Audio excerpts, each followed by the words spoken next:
రాకాలోకంకి స్వాగతం. భారత చైనా ఉద్రిక్తతలు ఇప్పటికీ పతాక శీర్షికలుగానే ఉన్నాయి. గల్వాన్ లోయలో కొంత డిసెంగేజ్మెంట్ జరిగినా కూడాను మళ్ళీ దౌలత్ బేగ్ ఓల్డీకి దగ్గర ఉన్నటువంటి ప్రాంతాల్లో కొంత ఉద్రిక్త పరిస్థితులు ఉన్నాయి. చైనా మోహరింపు పెరిగింది. దానికి ప్రతిగా మన భారతదేశపు సైన్యాలు కూడా మోహరించాయి. ఈ వార్తలన్నీ కూడా మనకి పత్రికల్లో వస్తున్నాయి. ఈ నేపథ్యంలో అసలు చైనా సైన్యము, చైనాకున్నటువంటి బలహీనతలేంటి, దీని గురించి చర్చించాల్సినటువంటి అవసరం ఉంది. మన దేశంలో ఒక section of the media China చాలా బలవంతమైనటువంటి దేశం, చాలా శక్తివంతమైనటువంటి దేశము, చైనాతో యుద్ధం చేస్తే భారతదేశం ఖచ్చితంగా ఓడిపోవడం ఖాయం, ఈ మాటను పదే పదే చెప్తున్నాయి, శల్య సారథ్యం చేసే ప్రయత్నం చేస్తున్నాయి. అయితే వాస్తవం ఏమిటి? దీన్ని 2-3 రకాలుగా చూడవచ్చును. మొట్టమొదట 1962లో మనము చైనా చేతిలో పరాజయం పాలైన మాట వాస్తవం.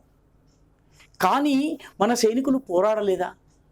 ఆయుధాలు లేకపోయినా, సరైనటువంటి చలిదుస్తులు లేకపోయినా భారత సైనికులు చాలా తీవ్రంగా పోరాడారు. దిళ్ళు ఏవైతే ఉంటాయో దిళ్లలో ఉన్నటువంటి దూదిని వాళ్ళు తమ శరీరానికి చలి తగలకుండా ఉండేందుకు వాటిని చుట్టుకుని యుద్ధం చేశారని చెప్పి కూడా ఆనాటి సైనికుల కథనాలు తెలియజేస్తున్నాయి. కానీ యుద్ధం జరిగినప్పుడు భారతీయులు ఎంతమంది చనిపోయారు? భారతీయ సైనికులు 1800 చిల్లర చనిపోయారని చెప్పి మన ప్రభుత్వము ప్రకటించింది, అధికారికంగా ప్రకటించింది. చైనా ఎంతమంది చనిపోయారు? తాము గెలిచిన యుద్ధంలో కూడా ఎంతమంది చనిపోయారో చైనా ప్రకటించలేదు. 1962లో 1974లో కొన్ని డాక్యుమెంట్స్ డీక్లాసిఫై అయినప్పుడు దాదాపు 800 మంది చనిపోయినట్టుగా చైనా తన డాక్యుమెంట్స్లో పేర్కొన్నది.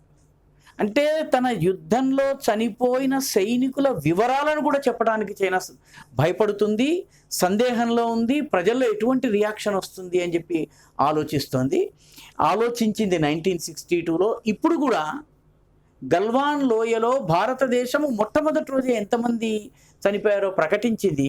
కానీ చైనా ఇప్పటి వరకు రకరకాల కథనాలు చెప్తోంది, కానీ యాక్యురేట్ ఫిగర్స్ ఇవ్వటం లేదు. కాబట్టి చైనా తన వైపు నష్టాలు ఎక్కువగా ఉన్నట్లయితే భరించే పరిస్థితిలో లేదు.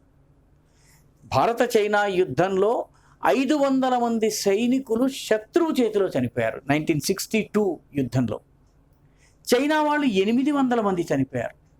మిగతా 1000 మంది మన సైనికులు ఎలా చనిపోయారంటే చలి వల్ల, చలిని తట్టుకోలేక, మంచుకొండల్లో ఆకలి దప్పులతోటి, హైపోథర్మియా వల్ల, లేకపోతే ఫ్రాస్ట్ బైట్ వల్ల చనిపోయారు తప్పితే పోరాటంలో చనిపోయినటువంటి భారతీయ సైనికులు కేవలము 500 మంది మాత్రమే.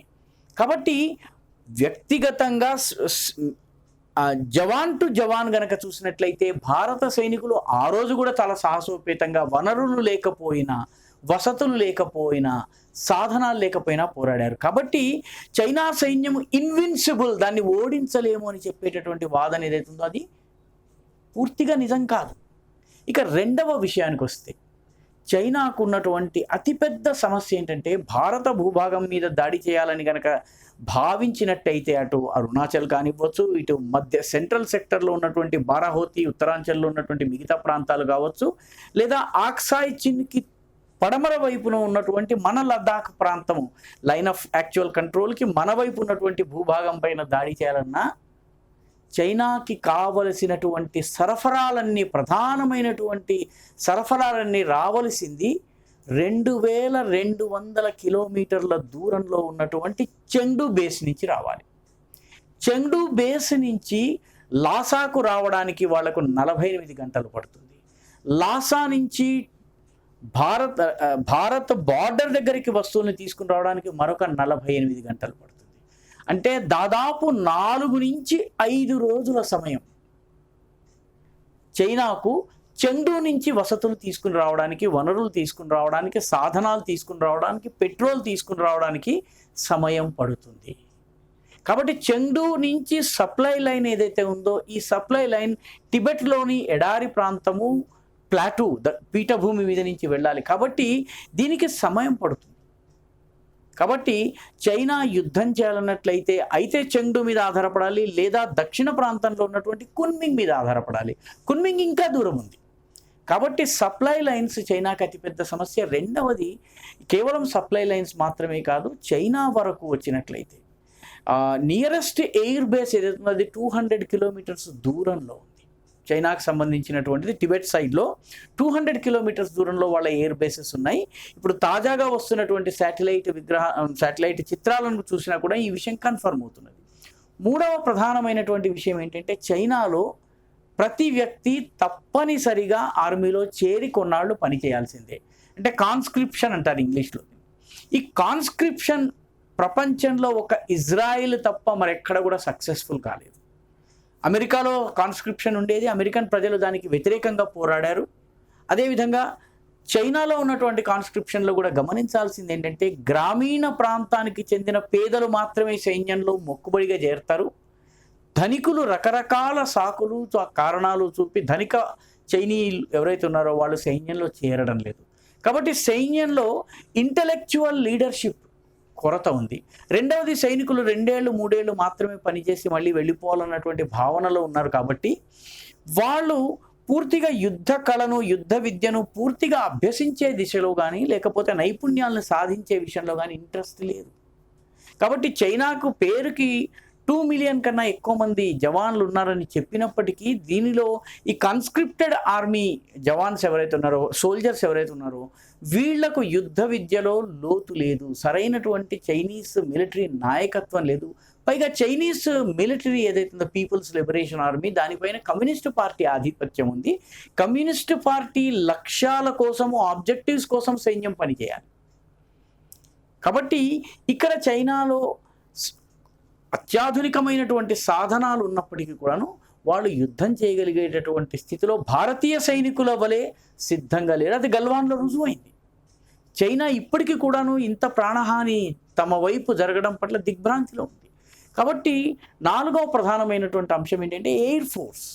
ఎయిర్ వార్ఫేర్లో ఈ రోజుకి భారతదేశము చైనా కన్నా సుపీరియర్గా ఉంది. కాబట్టి చైనా యుద్ధం చేయాలంటే 3 చోట్ల చైనాకి ప్రధానంగా మన సరిహద్దుల్లో ఎయిర్ బేసెస్ ఉన్నాయి. మొట్టమొదటిది నాథులా సిక్కింలో ఉంది. దానికి ఈశాన్య దిశలో ఉన్నటువంటి షిగాత్సే ఎయిర్ బేస్ ఉంది. ఆ తర్వాత ఉత్తరాంచల్కి ఈశాన్య దిశలో టిబెట్లో ఉన్నటువంటి గారి అనేటటువంటి NGARI అనేటటువంటి ఎయిర్ బేస్ ఉంది. అదేవిధంగా కారకోరం హైవేకి ఈశాన్య దిశలో ఉన్నటువంటి హోటాన్లో ఉన్నాయి.